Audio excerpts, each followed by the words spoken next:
Cassidy stood in the hospital hallway, staring at the white envelope in her hands. Her fingers trembled. Not from cold. From something closer to disbelief mixed with joy, the kind that feels too fragile to hold for long. Positive. She had read the word 4 times already. 4 times, and it still felt like a dream she was scared to wake from. 2 years of trying. 2 years of injections and waiting rooms and quiet tears in bathroom stalls. And now, finally this.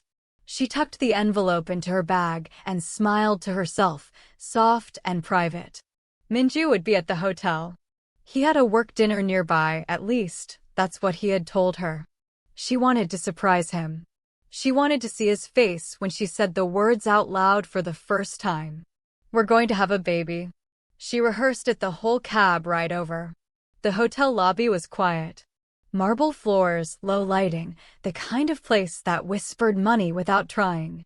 She took the elevator to the 4th floor, stopped in front of room 412, and knocked twice. No answer. She knocked again. The doors swung open, and the world tilted. Minju stood in the doorway in a robe, hair disheveled, eyes sharp with something that wasn't quite guilt. A woman sat up in the bed behind him, unconcerned, like she had every right to be there. Cassidy didn't speak. She couldn't. Her hand went to her bag, instinctively, where the envelope sat. Minju's jaw tightened. Cassidy, what are you doing here? Not, I'm sorry. Not, this isn't what it looks like. Just, what are you doing here? She exhaled slowly. I came to tell you something. This isn't a good time. She laughed once, short and hollow. No, I imagine it isn't. She looked past him, at the woman who had the nerve to check her nails in that moment, and something inside Cassidy went very, very still. I was going to tell you we're having a baby, she said quietly. But I think I'll save it. She turned and walked back to the elevator. He didn't follow. If you're new here, hit that subscribe button and stay with us. This story is going to take you somewhere. By the time she got home, her hands had stopped shaking. She sat at the kitchen table, the envelope flat in front of her, and just breathed. She didn't cry. Not yet. The hurt was too deep for tears, it needed time to surface. The next morning, the hospital called. She almost didn't pick up. She thought it was a follow-up about her prenatal vitamins. A routine call. It was not routine. Mrs. Kim. The doctor's voice was careful, measured in a way that made Cassidy sit up straight. We need you to come in this morning. There's something we need to discuss with you directly. Is something wrong with the baby? A pause. Please just come in. She went. The clinic was a private fertility center on the east side. She had been a patient there for almost 2 years. She knew the nurses by name. She knew which chairs in the waiting room had the best back support. She had never seen the clinical director himself waiting for her at the front desk. He walked her into a private room, closed the door, sat across from her with his hands folded and his face arranged into something between apology and controlled panic. Mrs. Kim, I need to tell you something, and I want to do so as clearly as possible. She nodded. During your insemination procedure last month, there was an error in the laboratory. He paused. The sample used was not your husband's. The room went very quiet. Cassidy stared at him. I'm sorry. There was a mislabeling incident. The sample used in your procedure belonged to another patient. He unfolded his hands. The baby you are carrying is not biologically your husband's. She heard the words. She understood each one individually. Together, they formed a sentence that made no sense. Then whose is it? Another pause. Longer this time. The biological father is a Mr. Han Ji-sang. The name meant nothing to her. The doctor continued. Mr. Han has already been informed. He has requested a meeting with you through legal representation. I want to be transparent with you. This is a serious situation and you have rights here, but so does he. Who is he? The doctor looked at her carefully. He is a private individual with significant resources. That is all I can say here. Cassidy sat back in her chair.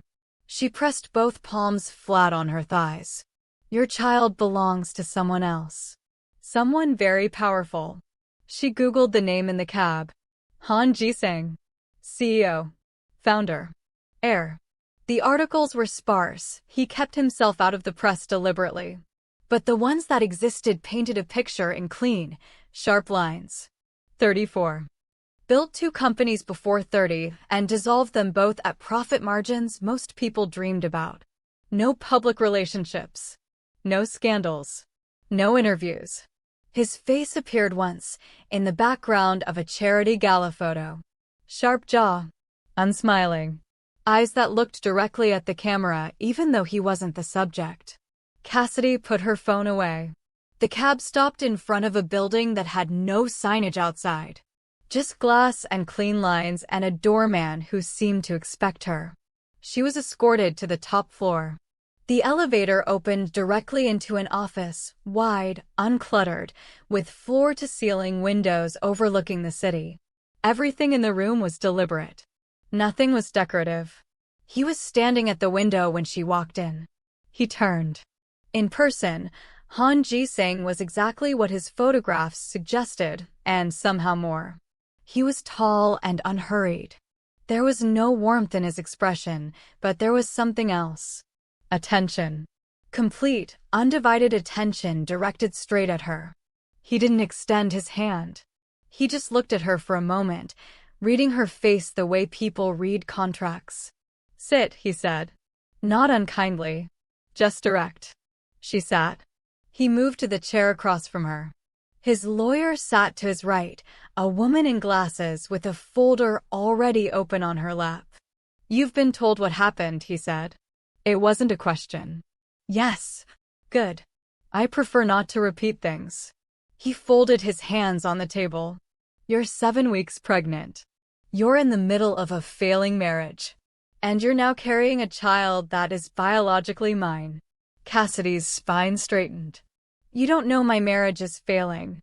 Your husband hasn't called you once since yesterday evening. His eyes didn't move from her face. I know. She went still. I'm not here to make you uncomfortable, he continued. I'm here because there is a situation and situations require solutions. And you've already decided on one, she said. I've proposed one. There's a difference. He leaned back slightly. You will continue the pregnancy. Under proper medical supervision, not that clinic, which has already been referred to legal review.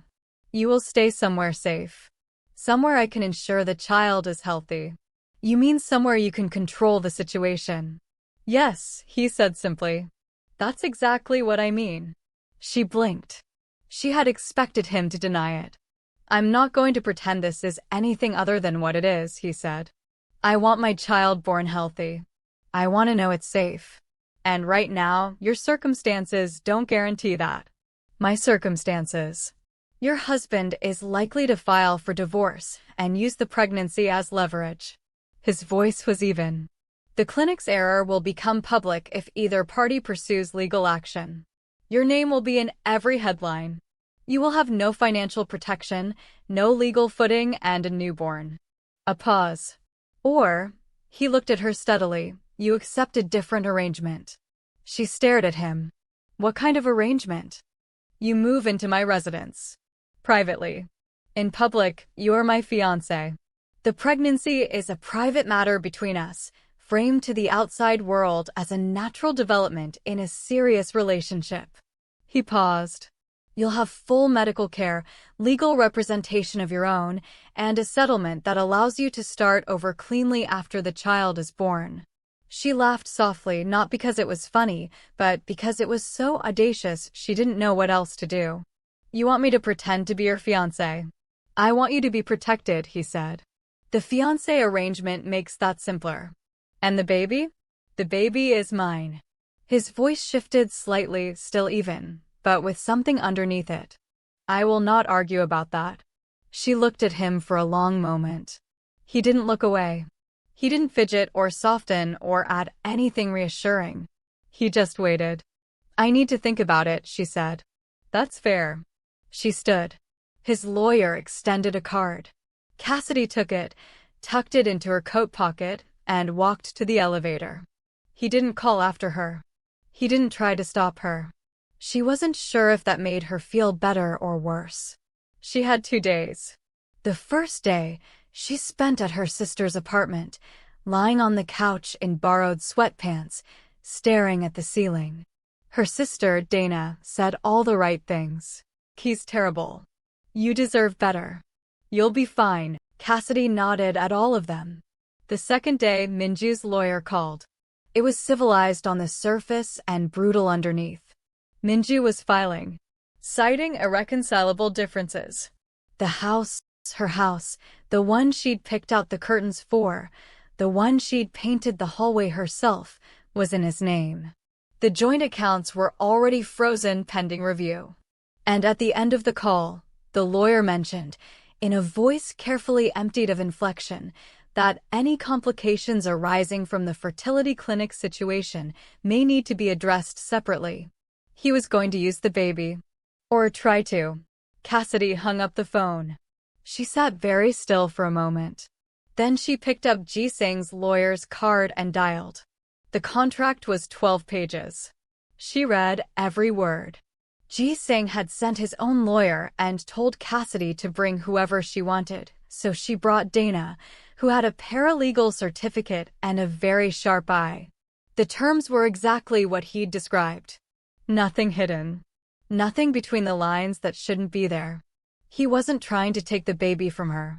He wasn't trying to control her life beyond what was necessary for the pregnancy. It was structured, precise, and surprisingly fair. Dana looked up from page 8. "He's not being unreasonable." "I know," Cassidy said. "That almost makes it worse, doesn't it?" "Yes." She signed on page 12. Her handwriting was small and neat and very steady. She texted Ji-sang's number directly. He had given it to her at the first meeting, without explanation. Signed. "When do I move in?" His reply came within 30 seconds. "Tomorrow. 9 a.m. I'll send a car." And then, after a pause, "Get some sleep." She almost smiled. Almost. The car arrived at 8:55. Black, quiet, no driver who talked unnecessarily.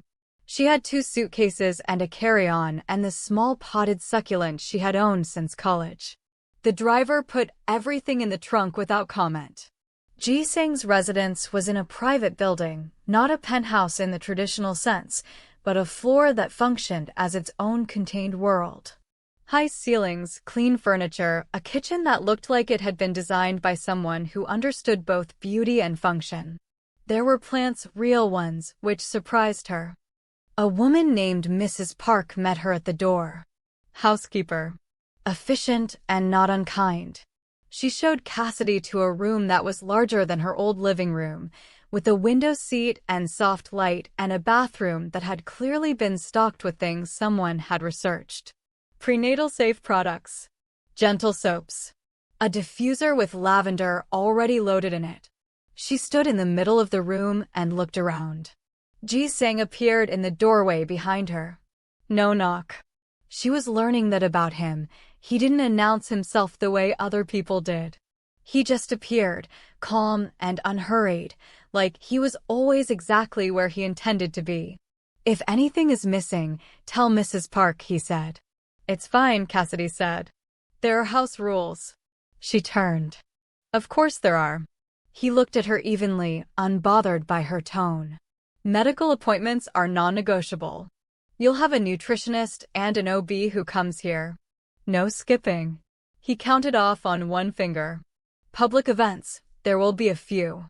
When we're outside, we behave like a couple that is genuinely together. No stiffness, no obvious performance. 2 fingers. And no emotional involvement." She tilted her head. "You mean between us?" "Yes." You felt the need to say that out loud. "I find it's better to name things clearly than let them become complicated." She studied him for a moment. "Noted," she said. "Are there any rules on my end?" Something shifted in his expression, not quite amusement, but adjacent to it. "What do you want?" "Privacy. You don't come into this room without asking. You don't make decisions about my care without including me. And you don't speak for me in public without checking with me first. He nodded once. Agreed. He left without another word. She sat on the edge of the bed, pressed her hands into the duvet, and told herself this was just a contract. Nothing more. The first week was strange in the way that new things are full of small adjustments and silences that weren't quite comfortable yet. Cassidy learned Ji-sang's rhythms. He was up before 6. He worked until noon without stopping. He ate lunch at his desk. He moved through the apartment like someone who was used to existing in a space alone and had made a kind of peace with it. He didn't bother her unnecessarily. But he noticed things. On the third day, she missed breakfast because the smell of eggs made her nauseous. Mrs. Park appeared at her door an hour later with plain crackers and cold ginger tea. Cassidy hadn't mentioned the nausea to anyone. On the fifth day, she stayed up late on the window seat reading, and when she looked up, there was a folded blanket draped over the back of the seat that hadn't been there before. She didn't say anything about it. Neither did he. By the end of the week, she had a routine. Morning tea. A slow walk around the building's private garden if her energy held. The afternoon with her books or her sketchpad. She had been an illustrator before everything fell apart, and her hands remembered the work even when her head was too full. Ji-sang walked through the garden one afternoon while she was sitting on the low bench near the far wall. He didn't stop. But he glanced at her sketchpad as he passed. "What is that?" he asked.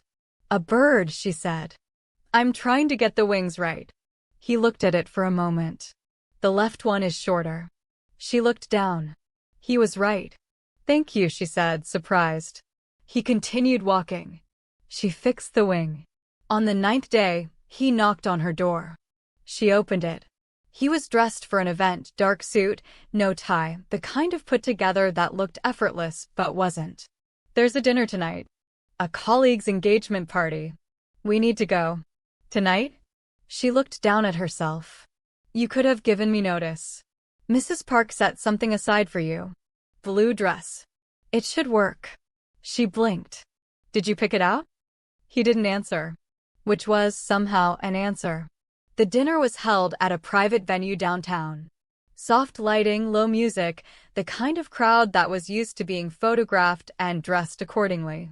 Cassidy wore the blue dress, which fit like it had been made for her, and felt oddly like herself in it, soft and put together at the same time. Ji-sang walked in with her, and did not let go of her hand once. She had not expected that. She had expected something performative, a little stiff, a hand at the small of her back that felt like stage direction. What she got was something different. He held her hand with the easy confidence of someone who had already decided and didn't need to prove it. Halfway through the evening, an older man, Ji-sang's business associate, stopped them with a broad smile and asked how they had met. Ji-sang spoke before she could. "She was somewhere I didn't expect to find someone like her," he said. "I didn't plan it." The man laughed warmly and moved on.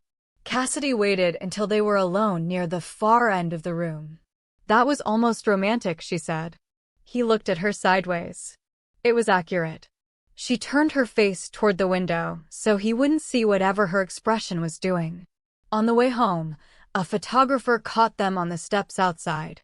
The next morning, the photo was on 3 different entertainment feeds. "Han Ji-sang, who is she?" The caption under their photo read, "Spotted leaving a private event together, clearly intimate." Cassidy stared at it over her morning tea. Clearly intimate. She put her phone face down and told herself, again, that it was just a contract. The media attention came fast. By the second day after the photo, Ji-sang's publicist had fielded 47 inquiries. By the third day, Cassidy's name was attached to his in every entertainment column that covered him, which wasn't many, but the few that did were read by a lot of people. She found out from Dana, who sent her a screenshot with 3 exclamation points and a question mark. "Is that you?" Cassidy replied, "It's complicated." Dana called immediately. Cassidy let it ring twice, then picked up. "You're living with Han Ji-sang," Dana said. Not a question. It's a contractual arrangement. Cassidy. He's looking at you in that photo like you're the only thing in the frame. Cassidy pulled the photo up again. She had been looking ahead at the steps, careful in her heels. Ji-sang had been looking at her. She hadn't noticed that when she first saw it. It's a performance, she said. Minju called on a Tuesday. She almost didn't answer. She stared at his name on the screen for 4 full rings and then picked up because ignoring things had never been her way. I saw the photo, he said. Hello to you too. How long has that been going on? She laughed softly. You're asking me that. Cassidy. Minju. Her voice was gentle but completely firm. You were in a hotel room with another woman the night I came to tell you I was pregnant. You froze our accounts before I had found a lawyer. You don't get to ask me questions about my life. Silence on his end. This isn't over, he said finally. Yes, she said.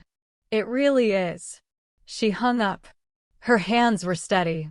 She sat with that for a moment, the steadiness, and felt something loosen in her chest that had been tight for a very long time. Ji-sang was in the hallway when she came out of her room. He had clearly heard part of it. He didn't pretend he hadn't. He'll try again, Ji-sang said. I know.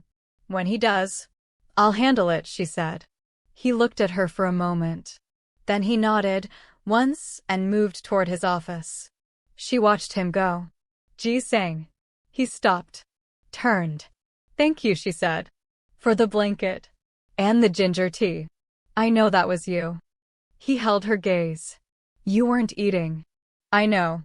But still. He looked at her the way he sometimes did, like he was reading something just below the surface of her face. Then he turned and went into his office without another word. She stood in the hallway for a moment longer than necessary. The second public event was a gallery opening. Less intimate than the dinner, more open, more photographed, more people who wanted a moment of Ji-sang's time. He gave none of them more than was necessary. But with her, it was different. They moved through the room, and he stayed close, not crowding her, but present in a way she was becoming embarrassingly aware of. His hand found the small of her back when someone cut across their path. He angled his body toward her when people spoke to them both, like she was the point he was orienting from. An acquaintance of his, a woman who air-kissed him on both cheeks and smiled too widely, looked at Cassidy with thinly veiled assessment. So this is the mystery woman, she said. Ji-sang didn't smile. This is Cassidy. How long have you two? Long enough, he said. Flat. Final. Not rude, just utterly uninterested in performing for her. The woman laughed awkwardly and moved on. Cassidy tilted her head up toward him. You're not very warm to people. I'm warm to the people who matter, he said. His eyes dropped to hers briefly. Everyone else gets what they need and nothing more. She felt the weight of that sentence settle somewhere in her ribcage and refused to examine it. Later, near the back of the gallery, they stopped in front of a large canvas, abstract, all deep blues and fractured lines. Cassidy studied it quietly. It looks like something breaking, she said. Or something being built. I can't decide which. Ji-sang stood beside her, close enough that she could feel the warmth of his arm against her shoulder. Maybe it's both, he said. She turned to look at him. He was already looking at her. Not at the painting.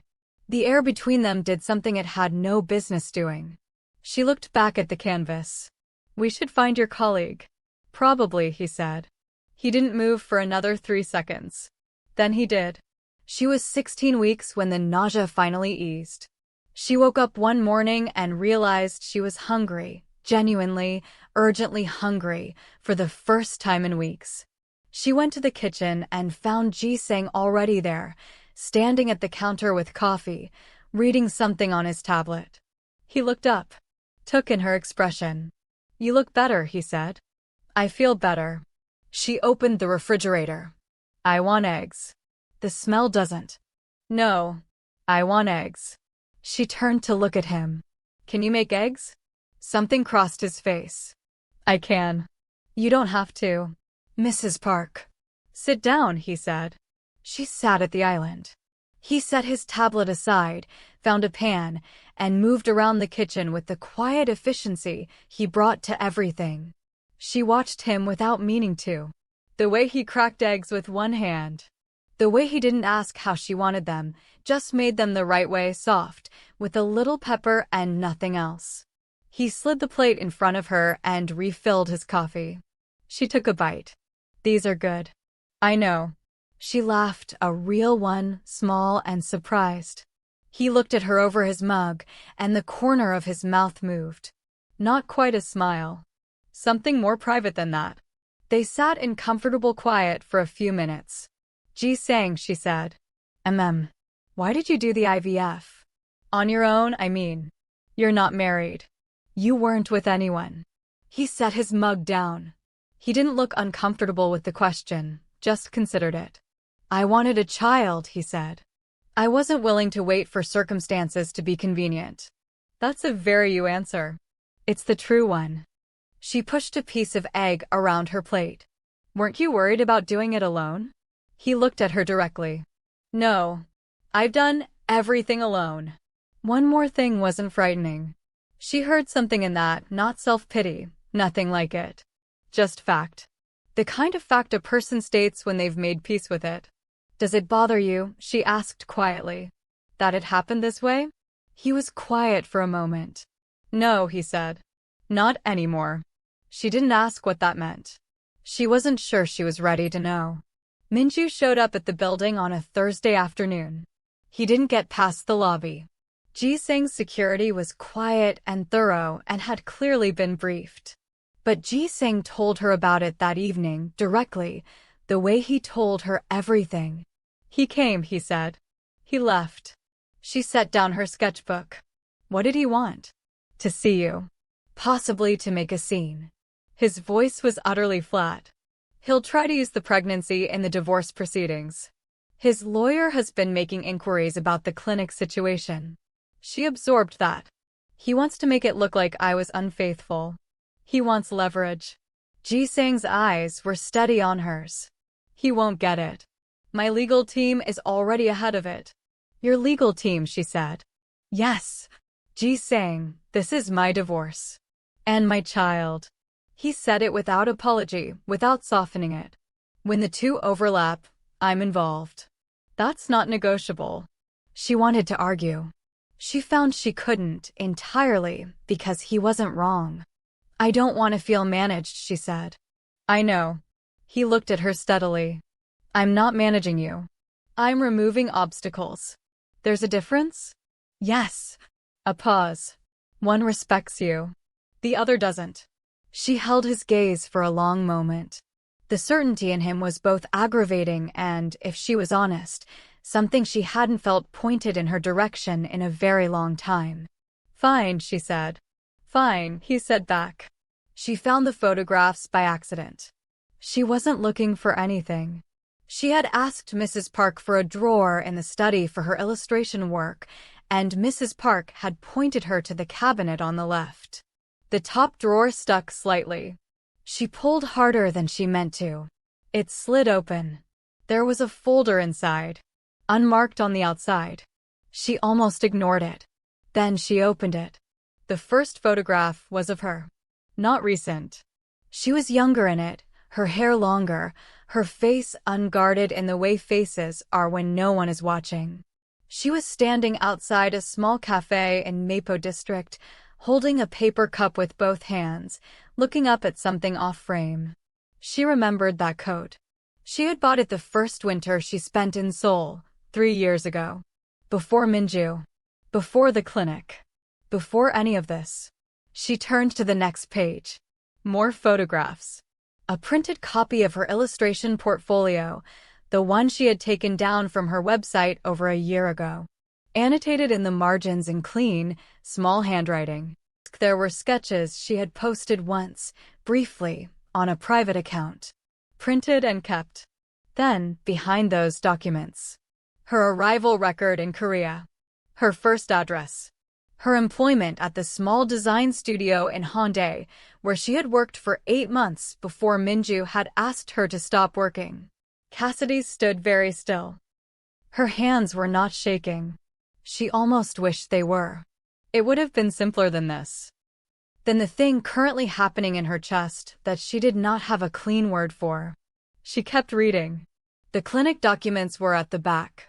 She recognized the letterhead, the fertility center, the same one she had been a patient at for 2 years. What she had not known, what no one had told her, was that Ji-sang was listed in the clinic's founding records as a primary benefactor. He had helped build it.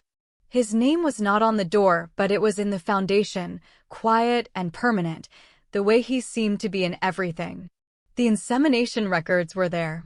Her procedure date. The sample log. There was no mislabeling incident report. There was no error. There was a single line at the bottom of the internal record, initialed in a hand she now recognized. Approved. She closed the folder. She set it back exactly as she had found it. She walked to her room, sat on the edge of the bed, and looked at the lavender in the diffuser and the blanket folded on the window seat and the half-eaten packet of ginger crackers on the nightstand that Mrs. Park refreshed every 2 days without being asked. He had seen her on a street in Mapo 3 years ago. He had watched her, quietly, from a distance that was careful enough to be respectful and deliberate enough to be something else entirely. He had waited.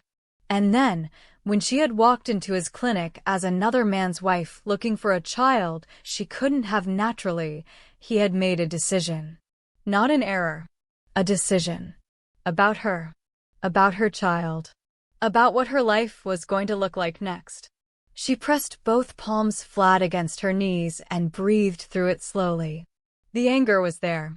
Clean and certain and completely valid. Underneath it, and she was furious at herself for this, was something that had no business existing alongside the anger. She packed a bag. Not everything. Just enough. She called Dana and said she needed a few days, and Dana asked nothing and just said come. She did not leave a note. Dana's apartment smelled like candles and old books and the particular warmth of a space that had been lived in and loved. Cassidy sat on the familiar couch and let everything surface, the exhaustion, the grief, the confusion, and underneath all of it, the question she couldn't stop turning over. What do you do with a man who chose you so completely that he rewrote the circumstances of your life to make space for himself in it, and somehow, in doing so, gave you the first real safety you'd had in years? She pressed her hand against her stomach. She closed her eyes. Tell me everything, Dana said, setting tea in front of her. She did. All of it. The photographs. The portfolio with his handwriting in the margins. The clinic records. The single initialed line at the bottom. Dana was quiet for a long time after. Cassidy, she said finally. That man has been in love with you since before you even knew he existed. That's not, she stopped. That doesn't make it okay. No, Dana said. It doesn't. He made a decision that was yours to make. That's real and it matters. She paused. But I need you to be honest with yourself about the whole picture. Not just the part that's easier to be angry at. Cassidy stared at her tea. The whole picture. A man who had watched her quietly for 3 years and never once approached her, never inserted himself, never made himself known. Who had waited, with a patience that was almost incomprehensible, until circumstance gave him an opening, and then had moved, decisively, to make sure she landed somewhere safe. Who had built her a room with lavender and a window seat. Who had fixed her eggs and noticed the bird's wing and said she deserves better in handwriting no one was ever supposed to see. She stayed 2 days. She slept. She sketched pages of it, her hand working through what her head couldn't organize. On the second night, her phone lit up with his name. She let it ring. He didn't leave a voicemail. But 20 minutes later, a text appeared. I know what you found. I'm not going to explain it in a message. I'll say one thing. Nothing I did was to trap you. You can leave whenever you want. You could have left from the beginning. I made sure of that. She read it twice. She sat with that for a long time. She did not reply. But she did not sleep for a while either. She came back on the 3rd morning. Not because she had resolved it cleanly, she hadn't. Not because the anger was gone, it wasn't. But because she was not a woman who avoided hard things, and this was the hardest and most necessary conversation she had ever needed to have. Ji-sang was in the living room. He stood when he heard the door. He looked at her the way a man looks when he has been holding something very tightly and is trying, with only partial success, to appear otherwise. She set her bag down. "Sit," she said. He sat. She remained standing, which felt important. "You saw me," she said. "In Mapo. 3 years ago." "Yes." "You kept photographs." "Yes." "You annotated my portfolio." "Yes." No deflection. No softening. Just yes, yes, yes, steady as a wall. "And the clinic," she stopped. Steadied herself. "That wasn't an accident." He held her gaze. "No." The word sat between them. She let it. "You made that choice," she said. "About my body. About my child. Without asking me." "Yes." Something moved in his jaw. "That is the thing I can't justify. Everything else, the watching, the preparation, the contract, I can explain the reasoning behind all of it. That one I can't justify." "I know that." "Then why?" He was quiet for a moment. Not evasive, just choosing carefully, which she had learned was what he did when something mattered enough to get right. "Because I had spent 3 years watching you disappear into a life that was making you smaller," he said. "And I had run out of patience for waiting for a version of this that felt cleaner." She stared at him. "That is not a justification," he said immediately. "I know what it is. It's a confession." The room was very still. "Ji-sang," she said quietly. "What did you think was going to happen?" "That I would just fall in line. Be grateful." "No," he looked at her directly. "I thought you were going to be exactly who you are. Difficult and certain and far too intelligent to miss anything." A pause. "I thought it was going to be the hardest thing I'd ever done." "I was right." She looked at him for a long moment. "You don't get to decide things for me," she said. "Not ever again.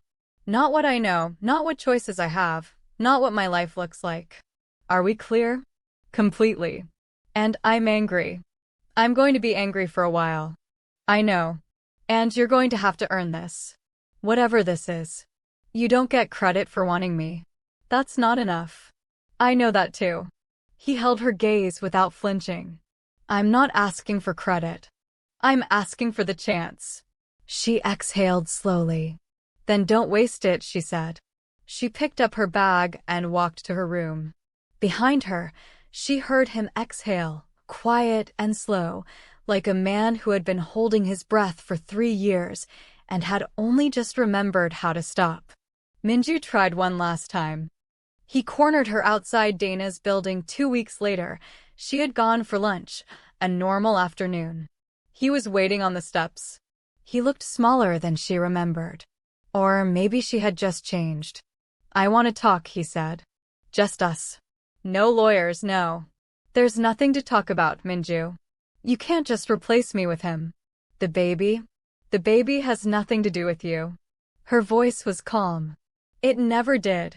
You knew the IVF was never yours biologically. And the moment you chose that hotel room over our marriage, you removed yourself from this story." He stepped toward her. A car door opened.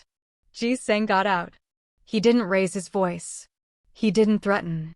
He simply walked to Cassidy's side and stood there, still and utterly immovable. He looked at Minju with the kind of disinterest that was somehow more dangerous than anger. "Walk away," he said. That was all. Minju looked between them.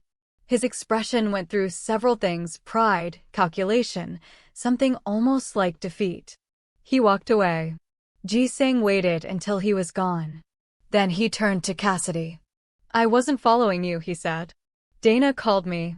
Cassidy glanced up. "I know." He looked at her face carefully. "Are you okay?" Yes. She was. She genuinely was. She felt light almost. Like a chapter had closed cleanly. "Let's go home." She started toward the car. He fell into step beside her. His hand found hers easily, naturally, like it already knew the way. She let it. She was 22 weeks when she finally told him what she decided about after. They were in the garden, late afternoon, the low gold light doing something unfair to the air between them. She had her sketch pad. He had given up pretending to read and was watching her draw instead, which she had stopped objecting to. "I want to stay," she said, without looking up. "Not because of the baby. Not because of the contract, which technically has 3 months left." He said nothing. Waiting. "Because this," she gestured, small and vague, "between them is real. Or it feels like it. And I'm done making decisions from fear." "It's real," he said immediately. No hesitation. She looked up at him. He reached over and took her free hand, his thumb tracing a slow line across her knuckles. The contact was quiet and unhurried and completely deliberate. "Cassidy," he said. He leaned in slowly, giving her every chance to move. She didn't. The kiss was brief and certain, the way he was no performance, no hesitation. Just a fact he had decided on and acted on. Her free hand found the lapel of his jacket. When he pulled back, he kept his forehead against hers for a moment. "No more contracts," she said softly. "No more contracts," he agreed. Outside the garden, the city carried on with all its noise and speed and indifference. Inside it, Cassidy sat in the gold afternoon light with her sketch pad in her lap and his hand around hers and felt, for the first time in longer than she could remember, like she was exactly where she was supposed to be. Not because a document said so, because she had chosen it. And so had he. If this story moved you, hit that like button, leave a comment below, and subscribe for more stories that keep you hooked until the very last word. We'll see you in the next one.